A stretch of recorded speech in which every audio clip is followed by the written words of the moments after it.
ഏകദേശം ഒരു 3.5 മാസമൊക്കെ പ്രായമായ 5 ആടുംകുട്ടികൾ കേട്ടോ. നല്ല തീറ്റും വെള്ളം കൂടി ഉള്ള ആടുംകുട്ടികളാണ്. 3 മുട്ടൻകുട്ടികളും 2 പെടക്കുട്ടികളും. ഈ ഫസ്റ്റിൽ കാണുന്നത് മുട്ടൻകുട്ടിയാണ്. ഈ രണ്ടാമത് കാണുന്നത് മുട്ടൻകുട്ടിയാണ്. ഈ ചുവപ്പ് പെടക്കുട്ടിയാണ്. അതിൻ്റെ അപ്പുറത്ത് കാണുന്നത് മുട്ടനാണ്. ഈ കറുപ്പും വെള്ളമുള്ളത് പെടക്കുട്ടി. അങ്ങനെ 5 ആടുംകുട്ടികൾ. അത്യാവശ്യത്തിന് ബോഡി വെയ്റ്റിലുള്ള ആടുംകുട്ടികളാണ്. ഏകദേശം ഒരു 50 കിലോൻ്റെ അടുത്ത് 5 കൂടിയും ബോഡി വെയ്റ്റിലും ഉണ്ടാവും കേട്ടോ. നല്ല തീറ്റയും വെള്ളം കൂടിയുള്ള ആടുംകുട്ടികളാണ്. മേഞ്ഞ് നടന്ന് തിന്നണ ആടുംകുട്ടികളാണ്.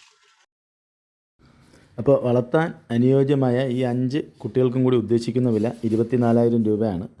കച്ചവടത്തിൻ്റെ ഭാഗമായിട്ട് ചെറിയൊരു അഡ്ജസ്റ്റ്മെൻറ്റൊക്കെ ഉണ്ടായിരിക്കും. ഇതിൻ്റെ സ്ഥലം മഞ്ചേരിയാണ്. താല്പര്യമുള്ളവർ താഴെ കാണിക്കുന്ന നമ്പറുമായി ബന്ധപ്പെടുക.